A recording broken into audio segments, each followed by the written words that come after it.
안녕하세요. 세무사로 일하고 있는 40대 남자입니다. 꿈에는 정말 다양한 종류가 있습니다. 꾸기만 하면 바로 로또를 사러 가게 되는 길몽도 있고, 꾸고 나면 하루 종일 여기저기 살피게 되는 흉몽도, 앞의 일을 미리 꾸는 예지몽도 있죠. 여러분은 혹시 경고몽을 꿔본 적이 있으신가요? 신라의 45대 왕인 신무왕은 꿈에 자신이 죽였던 이홍이라는 사람이 쏜 화살을 등에 맞는 꿈을 꾸고 깼는데, 그 후에 등에 종기가 났고 이로 인해 얼마 가지 않아 죽었다고 합니다. 꿈에서 화살을 맞은 자리에 신무왕을 죽음에 이르게 한 종기가 난 것이죠. 다소 터무니없는 얘기고 믿거나 말거나 하는 종류의 소리이지만, 꿈은 무의식의 발현이라는 프로이트의 말처럼 확실히 현실과 비현실이 혼합되는 미지의 영역이라는 생각이 드네요. 제 이야기를 들으시는 여러분은 지금부터 제가 하는 소리가 허황된 소리처럼 들리실 수 있겠지만, 전 사실 아직도 꿈을 꾸는 것 같습니다. 늘 가정을 꾸리고 하나가 아닌 둘의 인생을 꿈꿨습니다. 그럼에도 40이 훌쩍 넘는 나이에 지금까지 결혼까지 생각해서 진지하게 만나온 여자가 2명 있었지만 모두 행복한 결말을 보지 못했네요. 세무사라는 번듯한 직업과 객관적으로 봤을 때 나쁘지 않은 외모, 사회성 좋은 성격인데도 제가 혼자인 이유는 불행하게도 따로 있었죠. 바로 지금은 돌아가신 저의 사랑하는 어머니가 그 이유였습니다. 물론 어머니의 탓이라는 건 아니에요. 저희 어머니는 일찍 저희 아버지를 떠나보내시고 혼자의 몸으로 외동아들을 부족한 것 없이 키워내셨거든요. 사랑하는 자식이 어디 가서 뭐 하나 꿀리게 하지 않겠다는 일념 하나로 시장 한복판에서 몇십 년을 생선을 손질하셨죠. 어머니의 사랑과 희생 덕분에 어머니는 고등학교도 다 마치지 못하셨지만 저는 대학도 나올 수 있었고 고생하지 않고 공부를 했고 지금 세무사라는 직업을 얻어서 사회에서 한 사람의 역할을 잘 해내고 있는 겁니다. 저의 세계는 모두 어머니 인생의 걸작인 셈이었죠. 그런 어머니의 은혜를 아는 저였기에 어머니와의 유대관계가 아주 강했어요. 어머니와 저는 서로를 우산 삼아, 서로를 기댈 수 있는 나무 삼아 열심히 살아왔어요. 제 세계를 어머니에게 선물 받았으니 저 또한 살면서 어머니에게 할 수 있는 모든 걸 돌려드리고 싶었죠. 그래서 저와 진지하게 만났던 여자들에게도 저의 마음을 전했습니다. 결혼을 한다면 꼭 어머니를 모시고 살고 싶고, 안 된다면 어머니가 사는 곳과 가깝게 살고 싶다는 뜻을 전했죠. 또 제가 버는 돈에서 일부는 매달 어머니께 드려서 어머니가 시장 일에서 은퇴하도록 돕고 싶다고도 했고요. 이것 외에도 참 많았어요. 내가 어머니 일로 요구사항이 많은 만큼 더 잘하겠고 처가에도 똑같이 잘하겠다고 덧붙이긴 했습니다. 솔직히 지금 와서 생각해보면 저도 참 제정신이 아니었어요. 저와 어머니의 관계를 너무 특별하게 여겨서 자기 중심적으로만 생각했던 거죠. 제 얘기를 들었던 여자들이 황당해할 만도 했습니다. 그때 만났던 여자들은 저의 요구사항을 듣고 한창 하고 있던 결혼 이야기에 대해 갑자기 말을 줄이더라고요. 그럴 만도 하죠. 뭐 이런 놈이 다 있지 라고 생각했을 것 같습니다. 또 그 여자들이 저와의 결혼을 다시 생각하게 된 계기가 저의 허황된 요구사항뿐만은 아니었어요. 바로 저희 어머니의 보통 사람들이 감당하기 힘든 성격 때문도 있었죠. 여자 혼자 몸으로 시끄러운 시장통에서 장사를 하느라 단련된 어머님의 성격은 간혹 너무 고집스러운 아나무인으로 오해받기가 쉬웠어요. 한 명의 손님이라도 더 잡으려면 목소리가 커야 하고 여러 종류의 사람들이 모였기에 그만큼 진상들도 많아서 그 진상들을 이기려면 어머니 성격 또한 아주 강해져야 했죠. 일반 서비스업에서 아르바이트만 조금 해도 성격이 달라진다고 하는데 어머니는 20년 넘게 같은 시장에서 생선 손질을 했으니 그때 변한 성격이 고착된 거죠. 한 번은 진지하게 사귀었던 여자친구를 처음으로 어머니께 소개시켜드리면서 다 함께 고급 한정식 집에서 식사를 했었습니다. 아무래도 요리 모두 가격대가 있는 식당이었고 아들을 키우면서 늘 허리띠를 졸라매고 산 어머니 눈에는 과하다라고 보였나 봅니다. 어머니는 메뉴판을 보자마자 커다란 소리로 말하셨죠. 아이고, 이게 뭐야? 뭐가 이렇게 비싸다냐? 옴매, 이거 한 접시 재료값 그 뭐 얼마나 한다고. 엄마, 가격 보지 말고 드시고 싶은 거 시키세요. 오늘 제가 사는 거니까 괜찮아요. 야, 나 아까워서 못 먹는다. 얼른 나가자. 나가서 내가 아는 국밥집에 가. 진규야, 일어나라. 너도 어여 일어나고. 아, 괜찮다니까요. 이런데 1년에 얼마나 온다고. 좋은 날이니까 좋은 곳에서 좋은 거 먹고 싶으니까 여기 왔죠. 맞아요, 어머님. 요즘 한정식 거의 이래요. 많이 비싼 것도 아니에요. 야, 너 나가서 땅을 파봐라. 어디 동전 떨어진 거 없나 주워봐. 단돈 1,000원 모으기가 쉽나. 아이고, 난 우리 아들이 번 돈 아까워서 마음 편히 못 먹겠다. 체해요, 체. 저의 설득 끝에 어머니는 그 집에서 제일 싼 코스를 시켜서 드셨고 음식 한 접시 한 접시 드실 때마다 이런 소리를 하셨습니다. 이거 우리 시장 앞에 있는 백반집 가면 한 상이 7,000원이요. 7,000원.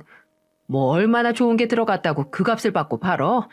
아이고, 아깝다, 아까워. 나중에는 저희가 있는 룸 벽을 뚫고 어머니가 음식값이 비싸다라고 하는 목소리가 들렸는지 식당 직원이 들어와서 혹시 무슨 문제 있냐고 물을 지경이었죠. 그때 만나던 여자친구도 어머니의 좋은 날 만나 식사하는 자리에서 돈돈하는 모습을 보고 불편해했고 저도 눈치가 보여서 혼났네요. 또 한 번은 2번째로 진지하게 만난 여자가 있었는데 그 여자친구는 백화점에서 일하던 사람이었거든요. 여자친구가 백화점에서 어머니 스카프를 하나 사서 선물을 했는데 어머니 마음에 안 들었던 거죠. 그래서 다음에 백화점에 같이 가서 원하는 걸로 교환을 하자고 했는데 그때는 이미 어머니가 스카프 가격 택을 다 뗀 상태여서 교환이 불가능했어요. 여자친구는 그래도 예비 시어머니에게 본인은 직원이라서 할인을 받는 거고 다음에 같이 가서 또 사드리겠다고 했고 그 약속을 지켜서 저 없이 둘이서 백화점에 갔습니다. 그런데 그 여자친구는 어머니를 모시고 백화점에 갔다 온 당일 저녁에 제게 이별을 통보하더군요. 갑작스런 말에 제가 더듬거리며 이유를 묻자 이런 말을 하더라고요. 오늘 백화점 가서 내가 얼마나 창피했는 줄 알아? 어머님이 저번에 드린 그 마음에 안 들다던 스카프를 챙겨오셨더라. 내가 이건 택을 떼서 교환이 안 된다고 다시 말해도 득달같이 매장 찾아가서 한 번도 두르고 외출 안 했다고 바꿔달라고 고래고래 소리를 지르는데 거기 내가 일하는 직장이야. 근데 그렇게 무조건적으로 우기고 따지는 게 말이 돼? 내가 정말 창피해서 혼났어. 그 자리에서 어디로 숨고 싶었다고. 나 이 결혼 다시 생각해 봐야겠어. 이렇게 아나무인하고 말 안 통하는 시어머니 모시고는 못 살아. 어머님이 나쁜 분이라는 게 아니라 내가 자신이 없어. 같이 살면 정말 말라 죽을 것 같고 오늘 같은 일 또 안 일어나리란 보장도 없잖아. 미안해. 우리 시간 좀 갖자. 표면상 시간을 갖자고 말했지만 사실상 이별을 고하는 말이었죠. 저는 그렇게 2번째로 만나던 진지한 관계를 청산했습니다. 그때는 대체 왜 이런 사소한 일로 헤어지자는 거지 하고 괴로워했지만 지금은 이해가 가네요.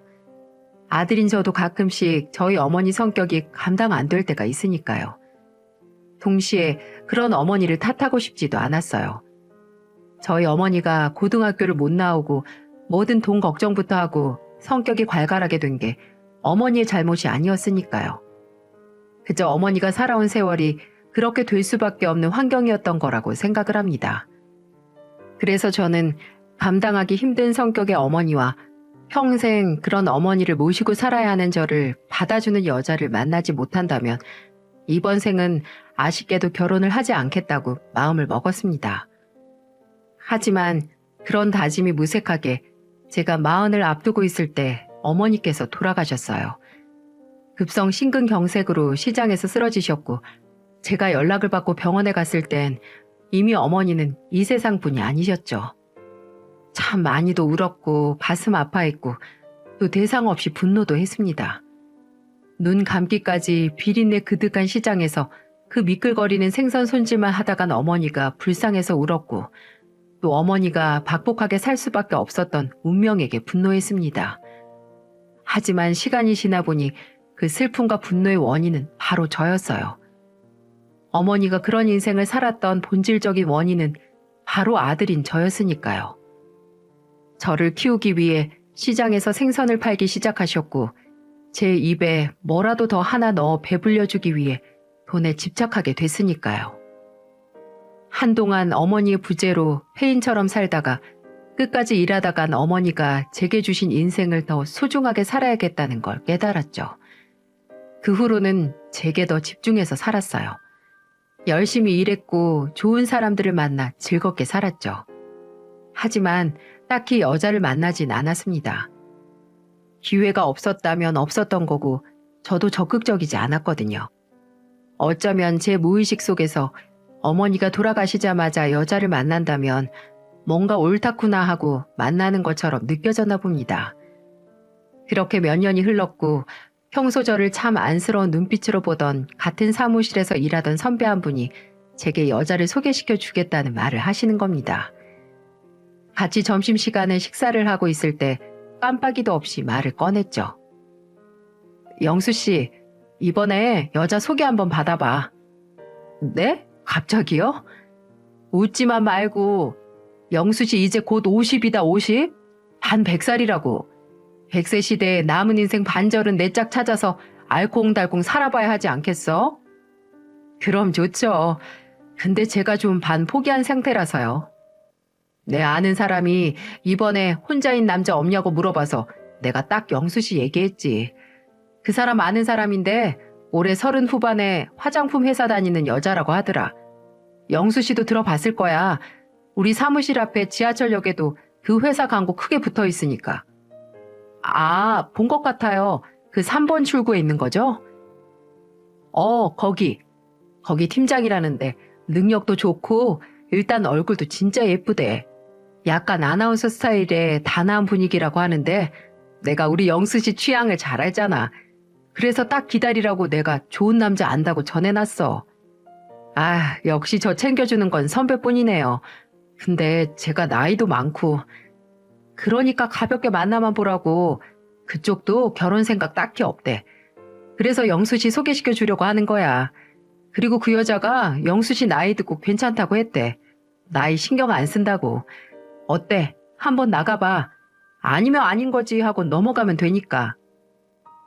그렇게 선배가 등 밀어서 반 억지로 나간 자리에서 저는 저의 이상형의 여자를 만났습니다. 선배에게 별 생각이 없다고 했던 게 민망해질 정도로 너무나 마음에 드는 상대였죠. 깨끗한 화선지에 맑은 먹으로 그려진 그림처럼 생긴 여자는 외모뿐만 아니라 울림 있는 목소리, 조곤조곤한 말투까지 모두 마음에 드는 사람을 만나고 만 겁니다. 영수 씨 B대 나오셨구나. 저는 A대 나왔어요. 같은 지하철 타고 다녔겠다. 그러게요. 제가 5년만 젊었어도 혜수 씨랑 같은 지하철 타고 통화했을 텐데. 근데 정말 동안이세요. 저랑 동갑이라고 해도 믿을 것 같은데요? 아유, 아닙니다. 그렇게 말씀하시면 저 진짜인 줄 알아요? 빈말 아니에요. 전 정말 거짓말을 못해서 빈말하면 눈에 딱 영혼이 없어져요. 보세요. 지금 초롱초롱하지 않나요? 또 그렇게 쳐다보시면 저 가슴 떨리는데. 진규 씨 정말 재밌으시다. 대화 내내 웃겨서 배 땡겨요. 혜수 씨는 땡땡 뷰티에서 일하신다고 들었는데 저 거기서 화장품 산 적 있어요. 제 거 산 건 아니었고 어머니 드리려고 선물 세트 큰 거 샀었네요. 진짜 잘 쓰셨어요. 잘 맞는다고 하시면서요. 너무 좋다고 하루에 딱 한 번 조금씩 발라서 아낀다고까지 하셨으니까요. 어머, 진짜 기분 좋다. 잘 쓰셨다니까 저도 기쁘네요. 근데 어머니는 아직도 잘 쓰시고 계세요? 괜찮으시면 제가 프로모션 샘플로 나온 거 가져다 드릴게요. 지금은 돌아가셔서 마음만 받겠습니다. 그러셨구나. 제가 괜한 소리를 했네요. 아니요. 제가 말 꺼낸 건데요, 뭘. 이젠 아무렇지도 않습니다. 자연스럽게 나온 돌아가신 어머니 얘기에 제 표정이 숨길 수 없이 가라앉는 걸 봤던 걸까요? 저는 제 손을 조용히 하지만 아주 따뜻하게 잡아주는 손길에 아, 이 여자라면 이라는 희망을 품었어요. 이 여자라면 무슨 일이 있어도 앞으로 평생 내 옆에서 이렇게 손을 잡아주지 않을까 하는 희망을 말이죠. 그렇게 연애를 시작했고 혼자였던 제 옆에는 예비 아내가 생겼죠. 저는 속수무책으로 예비 아내에게 빠졌습니다. 마치 돌아가신 어머니가 이제 연애도 결혼도 마음 놓고 가라고 제게 내려주신 선물이 아닌가 할 정도로 저와 너무나 잘 맞는 사람이었어요. 예비 아내와의 만남이 진지해지기 시작했을 때 예비 아내가 제게 제안했던 건 바로 저희 어머니를 같이 만나러 가자는 거였어요. 예비 아내는 먼저 납골당에 계시는 어머니를 만나 뵙고 싶다고 했고 저희는 어머니가 생전 좋아하셨던 막걸리와 곶감을 챙겨서 갔습니다. 예비 아내는 평소 제가 돌아가신 어머니를 얼마나 그리워했는지 어머니가 살아계셨을 때 모자 사이가 얼마나 돈독했는지 제게 들어서 이미 잘 알고 있었거든요. 그런 예비 아내는 어머니의 유골함 자리 앞에서 인사를 드리고 이렇게 말을 하더군요. 영수 씨를 낳아주시고 길러주셔서 정말 감사합니다. 이제 제가 옆에서 잘 챙길 테니까 아무 걱정하지 마시고 지켜봐 주세요. 저는 먼저 납골당에 가서 어머니에게 인사하겠다고 하고 저를 키워줘서 고맙다고 어머니께 인사드리는 예비 아내를 보면서 확신이 들었습니다. 이 여자와 결혼해야겠다고 말이죠. 시간이 갈수록 예비 아내를 향한 제 마음은 권태기 한 번 없이 커지기만 했어요. 연애하는 동안 밤에 헤어지는 시간이 너무 싫어서 동거 얘기가 나왔고 어차피 둘 다 마음이 있는데 동거보다는 결혼이 어떨까 하는 소리가 나와서 허무할 정도로 빠르게 결혼을 약속했어요. 재미없게 살아온 제게 이런 행복이 굴러들어오다니 오히려 너무 행복해서 불안한 마음 아시나요? 이 불안감을 떨치기 위해 오히려 더 빨리 결혼하고 싶었던 것 같아요. 한시라도 먼저 혼자인 상태에서 탈출해서 가족을 만들고 언제나 어딘가에 속하고 싶어 했으니까요. 저와 예비 아내는 결혼을 안 한 상태로 있는 게 시간 낭비 같다는 결론을 내렸습니다. 물론 그 과정에서 예비 아내가 고민을 하긴 했지만은요. 근데 우리 만난 지 얼마 되지도 않았는데 너무 성급하게 결혼하는 거 아닐까? 왜? 나랑 결혼하는데 확신이 안 서? 난 혜수 씨 보면 100% 확신이 있는데. 에이, 그런 게 어딨어. 나도 당연히 영수 씨랑 결혼하고 싶지. 근데 아무래도 결혼은 신중해 하는 거니까. 신중하게 생각했어. 마음 있고 확신 있으면 빨리 하는 게 좋지. 우리가 나이도 있고 앞으로 아이도 낳을 건데 혜수 씨 몸에 무리 안 가려면 조금이라도 젊을 때가 좋으니까. 아이? 저는 예비 아내가 아이들을 얼마나 좋아하는지 잘 알거든요. 예전에 예비 아내 핸드폰 사진 앨범에 처음 보는 애들 사진이 수두룩한 걸 보고 누구냐고 물었더니 사촌 조카들이라고 하더군요. 사촌 애들 사진도 그렇게 저장하는 걸 보니 우리 애가 생기면 얼마나 더 예뻐하겠어요? 저는 걱정하는 예비 아내를 설득했고 예비 아내도 얼마 가지 않아 확신이 생겼다고 했어요. 그렇게 연애를 하고 1년이 지났을 때 결혼을 하기로 했고 예비 아내 부모님까지 찾아뵈었습니다. 처음에는 부모님도 안 계시고 내일 모레면 50되는 나이 많은 사위를 마음에 안 들어 하실까 두렵기도 했죠. 하지만 그런 걱정이 무색할 만큼 예비 장인어른과 예비 장모님은 너무나 따뜻하게 절 맞이해 주시더라고요. 우리 강사위 왔어? 자, 이리 들어와요. 아유, 너무 보기 좋다. 우리 딸이랑 잘 어울리네. 아우, 엄마, 너무 오버하신다. 영수씨, 일단 앉아요. 잘 어울리는 걸 잘 어울린다고 하지. 그럼 뭐라고 하니? 우리 사위 뭐 줄까? 커피? 차? 아니면 시원한 음료수? 네, 그럼 커피로 주시면 감사하겠습니다. 어쩜 목소리도 좋고, 안 그래요, 여보? 남자답고 아주 든든하게 보이네. 겉뿐만 아니라 속도 물론 그렇겠지? 그럼요, 장인어른. 속도 꽤 쓸만합니다. 말도 재밌게 잘하고 우린 이대로 하나뿐인 외동딸이 하늘이 무너져도 독신으로 살까 걱정했는데 이렇게 듬직한 사위 데려오니까 마음이 다 놓이네. 얘가 사람 보는 눈이 너무 까다롭거든. 제 엄마 닮아서 그렇지 뭐. 어머 무슨 소리예요. 난 나 좋다는 남자들 중에 그냥 눈 감고 막 잡은 건데. 그냥 운에 맡겼지 운에. 그럼 아주 천운이네 천운이야. 안 그런가 강서방? 뭐야 엄마랑 아빠 지금 우리 앉혀두고 만담하세요 지금? 예비 아내의 따뜻한 기운은 모두 부모님에게 물려받은 거더라고요. 웃음이 끊이지 않는 편안하고 화목한 가족의 일원이 된다는 것만으로도 가슴이 벅차올랐죠. 예비 아내와의 결혼 준비는 순풍에 돛단 듯이 어려움 없이 진행됐어요. 예비 아내가 혼자 예식장도 알아보고 청첩장, 드레스, 턱시도 등 모두 알아서 정해줘서 저는 옆에서 맞장구 치기 바빴네요. 원래 결혼식 준비하면서 제일 많이 싸운다는데 저는 알아서 척척 진행하는 예비 아내 덕에 마음 놓고 따라가기만 했네요. 처음이라서 혼자 결정하기 쉽지 않았을 텐데 유명 화장품 회사 팀장님은 결혼식 진행도 막힘없이 착착 풀어나가더군요. 예비 아내는 본인이 살고 있는 투룸 아파트를 신혼집으로 시작하자고 했고 저도 동의했습니다. 예비 아내 소유의 아파트는 깔끔하고 위치도 좋고 제가 다니는 사무실에서도 가까웠거든요. 예비 아내가 이른 나이에 이렇게 좋은 아파트에 산다는 게 신기해서 어떻게 돈을 모았냐, 대출 낀 거냐고 물으니까 예비 아내는 그저 운이 좋았고 부모님이 좀 도와주셨다고 하더군요.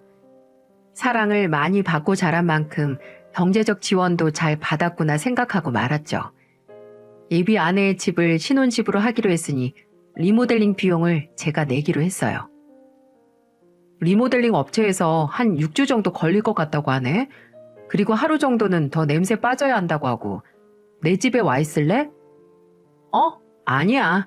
부모님 댁에 가서 있지 뭐. 장모님 댁 당신 회사에서 멀잖아. 지하철만 2번은 갈아타고 1시간 넘게 걸릴걸? 그냥 나한테 와 있어. 짐도 거의 다 정리해서 깨끗해. 이제 좀 있으면 싫어도 붙어 있어야 하는데 아껴놔야지. 뭐 어때? 미리 신혼 분위기에 좀 취해 있으면 되지. 나 결혼 전에 부모님이랑 좀 더 있고 싶어. 나 외동딸이잖아. 우리 부모님도 시원섭섭하실걸? 그럼 뭐 어쩔 수 없고. 알았어. 신혼집 리모델링이 끝나기 전까지 예비 아내와 함께 있고 싶었지만 예비 아내는 부모님 댁에서 부모님과 시간을 보내고 싶다고 하더라고요. 그래서 전 일단 알겠다고 했습니다. 근데 아무리 생각해봐도 사람도 많고 바쁜 출근길, 처가에서부터 예비 아내 회사까지 너무 멀고 힘들 것 같더라고요. 그래서 저는 무한한 사랑을 10분 발휘해서 제가 출근하기 전에 처가에 들러 예비 아내를 회사까지 데려다 주려고 했습니다. 그래서 예비 아내가 처가에 들어간 다음 날 새벽같이 일어나 운전을 해서 처가 앞으로 기사 노릇을 하기 위해서 달려갔네요. 이제 생각해보면 참 사랑 때문에 힘이 불끈불끈 나서 할 수 있는 일이었죠.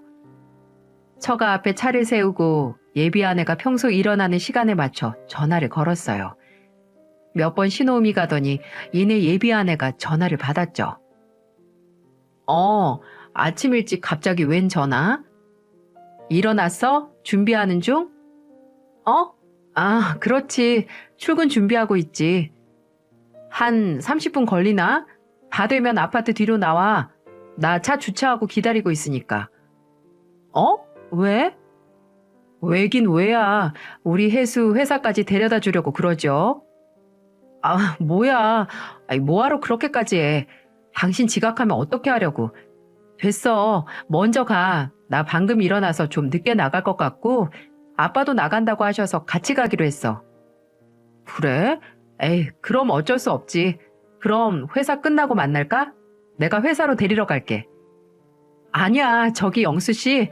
우리 결혼식도 이제 열흘 좀 넘게 남았잖아. 이제 곧 떨어질 수도 없이 같이 있을 텐데 벌써부터 그럴 필요 없는 것 같아.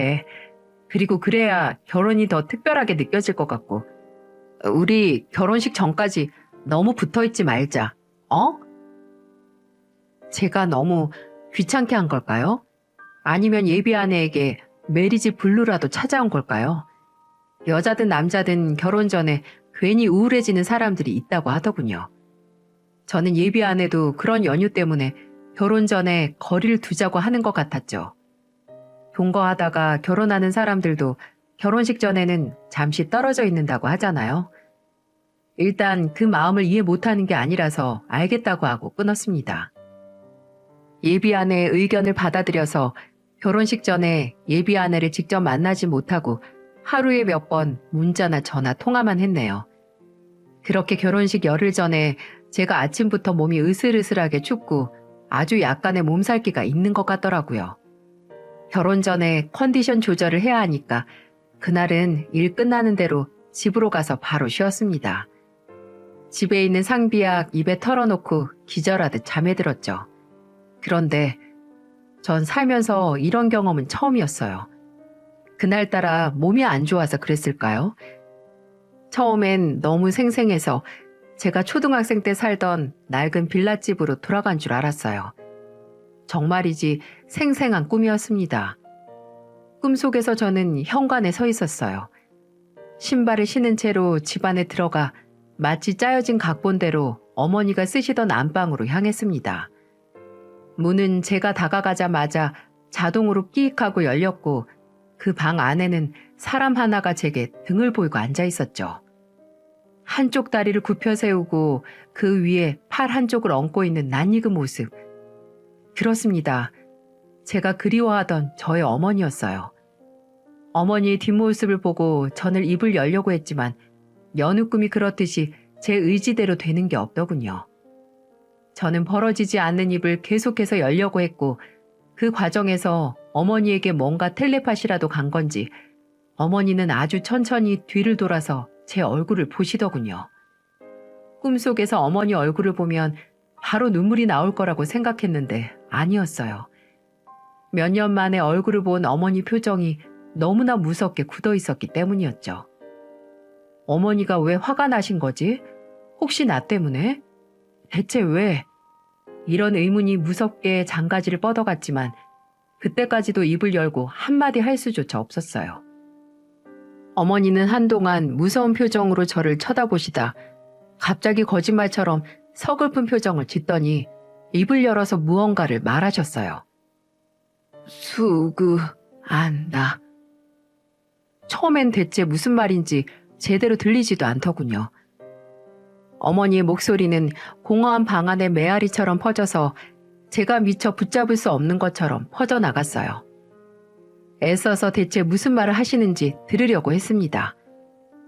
그리고 마침내 어머니 입에서 나온 말을 알아들을 수 있었고 제 내리에 찍힌 말은 그야말로 충격적이었어요.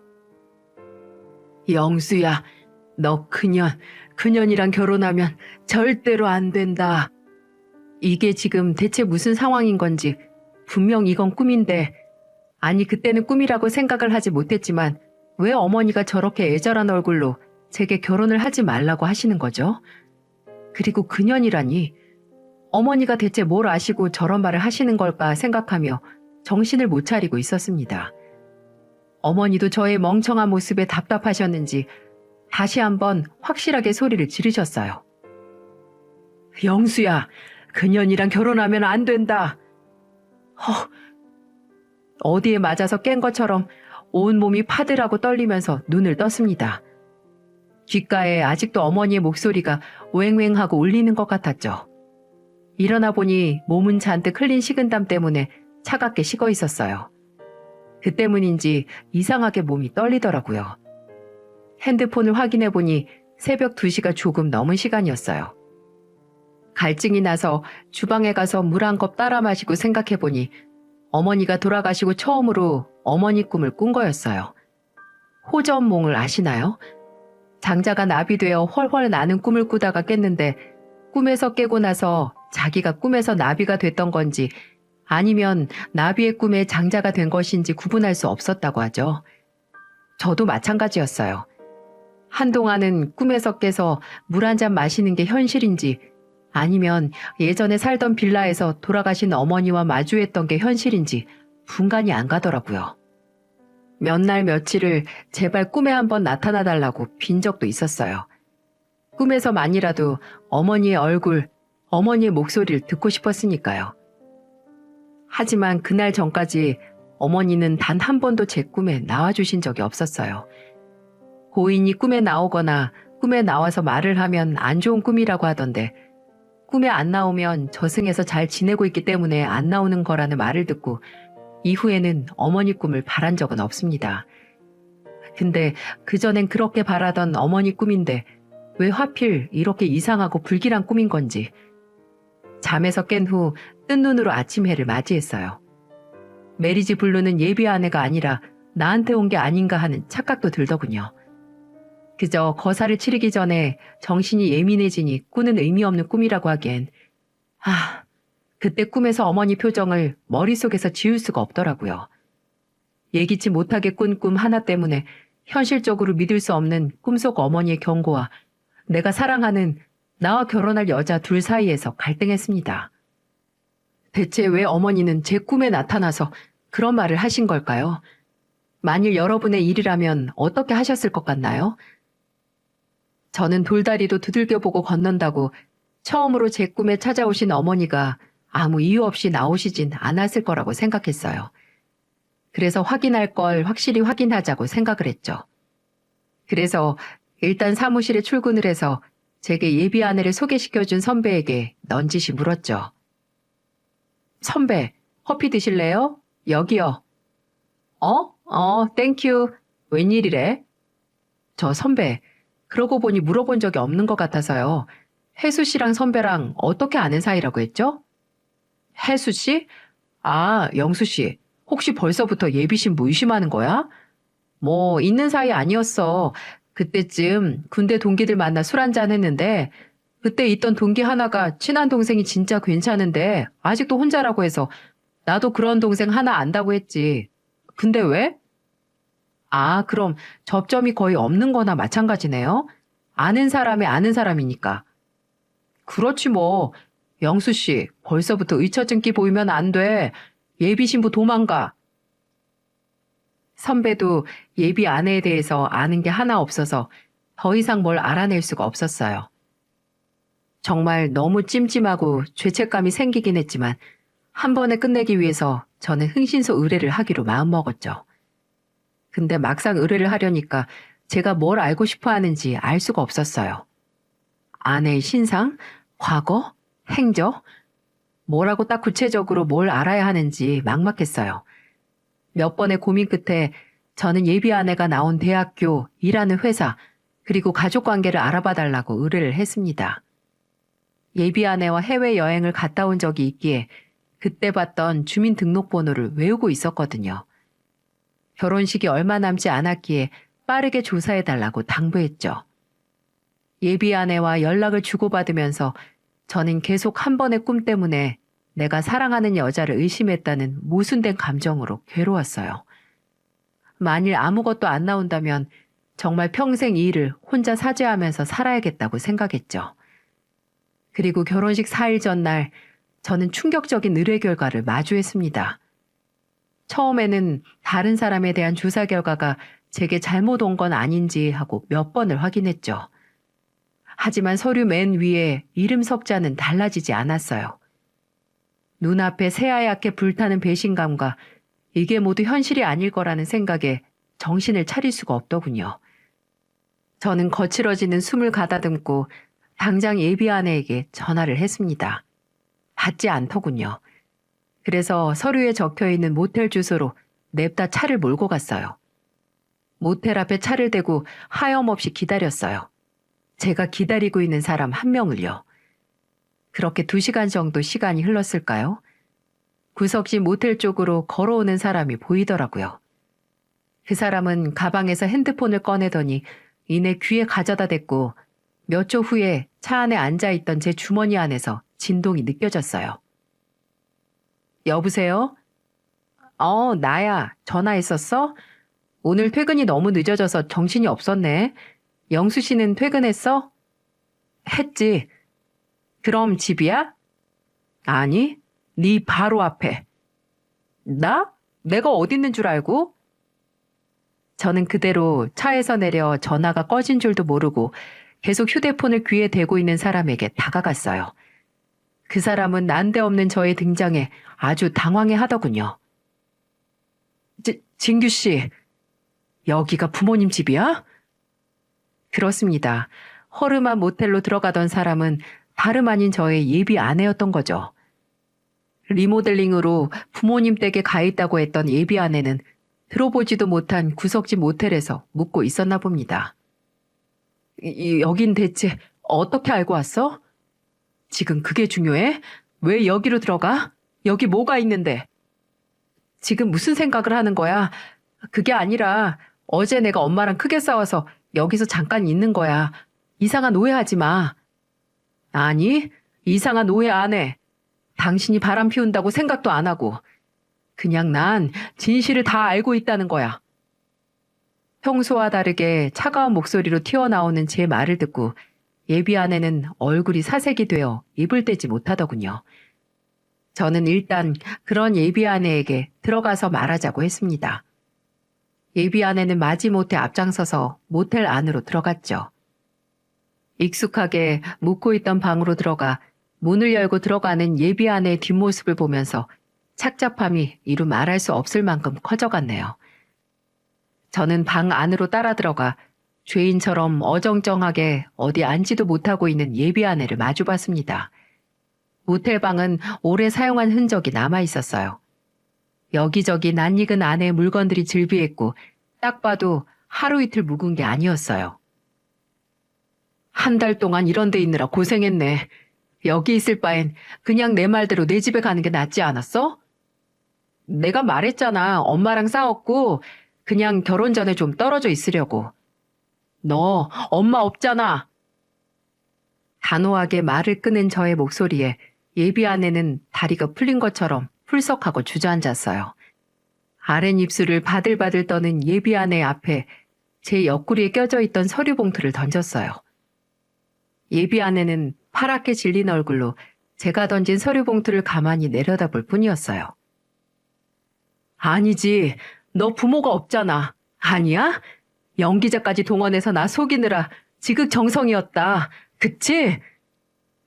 영수 씨, 어떻게... 내가 묻고 싶다. 어떻게 사람을 깜쪽같이 속일 수가 있어? 내가 이걸 보고 얼마나 비참했는 줄 알아?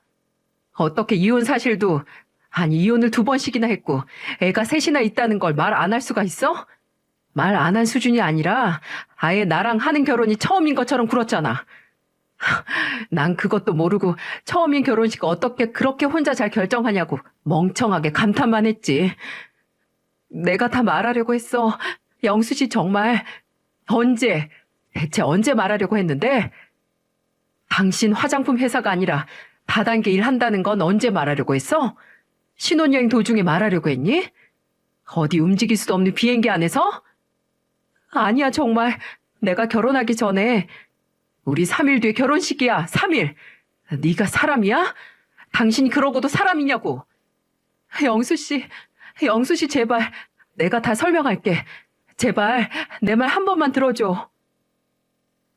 예비 아내는 다 무너져 내린 표정으로 제 앞에 무릎을 꿇었습니다. 저는 승낙을 가장한 침묵으로 조용히 기다렸죠. 그래, 변명이나 한번 해봐라 하는 기분으로요. 제 침묵에 예비 아내는 얼굴에 눈물을 닦고 무거운 입을 열었습니다. 맞아. 나 부모님 안 계셔. 나 고아야. 어려서부터 고아원에서 자랐고 거기서 나오자마자 안 해본 일이 없이 살았어. 그러다가 같은 고아원 출신 오빠가 일한다고 하는 회사에 들어갔는데 거기가 다단계였어.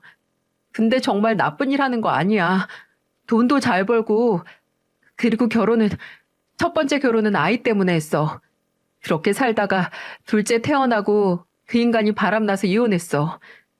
애들은 재혼한 그 인간이 키우고 있고 일주일에 한 번씩 애들 만나. 이혼하고 1년 지나서 2번째 결혼했는데 그 사이에 애 하나 낳고 잘 사는 줄 알았어. 근데 내가 정말 남자 보는 눈이 지지리도 없는지 그 인간하고도 헤어졌어. 애도 그 사람이 키우고 있고. 근데 이혼한 게 내 잘못이 아니잖아. 내가 이렇게 되고 싶어서 됐겠어? 아직 젊고 살 날도 많은데 새 출발할 수도 있는 거잖아. 그래서 회사에서 만난 사람한테 부탁했어. 주변에 혼자인 남자 있으면 소개시켜달라고.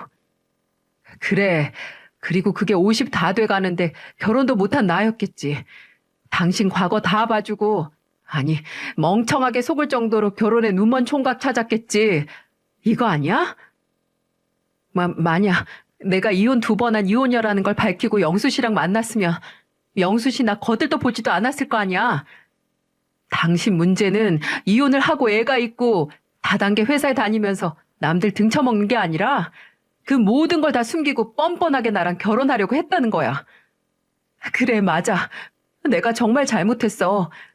근데 내가 그만큼 영수 씨를 사랑해서 그런 거야. 정말, 정말 놓치기 싫어서 그랬어. 내가 하나 묻겠는데, 당신 핸드폰에 있는 애들 사진, 그거 당신 애들이지? 맞구나. 내 얼굴에 대고 아주 뻔뻔하게 본인 자식을 조카라고 하는 사람이랑 무서워서 살겠어? 영수 씨, 제발. 나도 사정이 다 있어서 그런 거야. 내가 거기서 어떻게 내 애라고 말해. 우리 정말 좋았잖아. 제발 고작 이런 일로 헤어지자는 거야? 우리 결혼식이 코앞인데?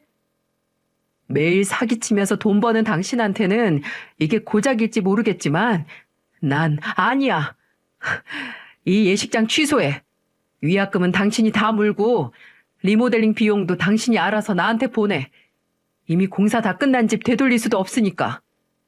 영수 씨, 그 입 다물어. 내가 이렇게 넘어가는 걸 고맙게 여겨. 구사일생으로 인생 건진 거 괜히 복수해서 피 보면 안 될 것 같아서 내가 이 정도로 하는 거니까. 지금 이 대화가 믿어지시나요? 저는 제 이름을 애절하게 부르는 예비 아내, 아니 사기꾼을 뒤로 한 채 구질구질한 모텔을 나왔어요. 주차된 차에 올라 무작정 차를 몰았어요. 제정신이 아닌 상태에서 1시간 정도 달려 도착한 곳은 다름 아닌 어머니가 계시는 납골당이었죠. 무거운 피로를 2다리에 매단 듯 한 걸음으로 어머니에게 갔습니다. 환하게 웃는 어머니의 사진 앞에 그대로 주저앉아 울었어요. 뭐라 설명할 수 없는 감정이었죠. 배신감과 자괴감, 또 멍청한 아들 때문에 눈 감지 못하고 꿈까지 나와 경고해주던 어머니의 심정이 어땠을지 가늠이 되지 않아 서러움에 오열을 했네요. 엄마 정말 내 꿈에 나타나신 거예요? 다 알고 오신 거예요? 그래서 눈도 못 감고 저 구해주시려고 오신 거예요? 제가 눈이 멀었던 겁니다. 그런 황홀한 감정은 그저 홀린 것뿐이었어요. 사람이 한눈에 반하고 누가 좋으면 좋을수록 그저 그만큼 내가 외로웠던 거라는 말이 있잖아요. 저는 딱 그만큼 외로웠던 겁니다. 아무리 속인다 마음먹으면 속을 수밖에 없다고 해도 저는 분명 제가 눈앞에 보이는 의심할 만한 증거들을 그냥 지나쳤다고 생각을 합니다. 정말 돌아가신 어머니는 이 모든 걸 알고 제 꿈에 나타나 경고해 주신 걸까요? 아니면 정말 무의식의 발현으로 예비 아내가 보인 수상한 행동과 말이 꿈으로 재해석된 걸까요? 저는 제 눈물 섞인 물음에도 야속하게 아무런 대답 없는 어머니 사진 앞에서 오랫동안 절을 하고 집으로 왔습니다. 꺼진 핸드폰을 켰을 때 예비 아내였던 사람에게 부재중 전화가 몇십 통 찍혀 있었지만 다시 전화를 하진 않았어요. 그저 문자로 진짜 사기로 고소당하고 싶은 거 아니면 계속 연락하라고요. 예식장 취소할 테니 위약금 보내고 일주일 내로 제가 지불한 리모델링 비용 보내라고 하고 모든 연락 수단을 차단했습니다.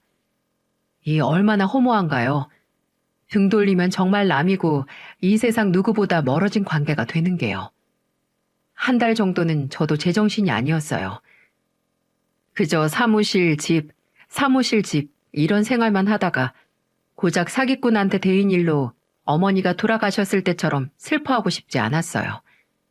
파혼 소식을 주변에 알리는 것보다 제 파혼 소식은 제 스스로 받아들이는 게 더 힘들더군요. 하지만 지금은 꽤 괜찮은 상태예요. 이제 결혼이나 남은 시간에 구애받지 않으려고 하고 있어요. 혼자인 상태에 초조하지 않는 건 살면서 처음인 것 같습니다. 매번 이 나이에 혼자라는 게 비참하고 뭔가 어딘가가 모자라기 때문이라고 생각했는데 돌아가신 어머니가 꿈에까지 나타나서 구제해 주셨기에 혼자가 된 거니까 아주 소중한 혼자의 시간이라고 믿고 있어요. 아직도 정말 어머니가 제 꿈에 나타나신 건지 아니면 그저 제 무의식이 어머니란 형태로 작용을 한 건지 정확하게 알 수 없지만 이것만은 확신하고 있습니다. 분명 꿈은 제 소망이 담겼던 거고 그리운 어머니를 다시 만나고 있던 제 소망과 어머니가 주신 소중한 삶을 어머니께 보답하는 마음으로 행복하게 살아야겠다는 다짐이 꿈에 깃들어 있었다는 걸요. 그런 소중한 인생에서 선택 하나하나에 더 신중할 거고 혼자라고 조급해하지도 초조하지도 않을 겁니다. 외로움은 때때로 잘못된 선택을 하게 하고 눈앞에 있는 것도 없는 걸로 만들더군요. 제 꿈 같은 이야기를 들어주신 분들께서도 괜한 불안감에 잘못된 선택을 하지 않았으면 합니다.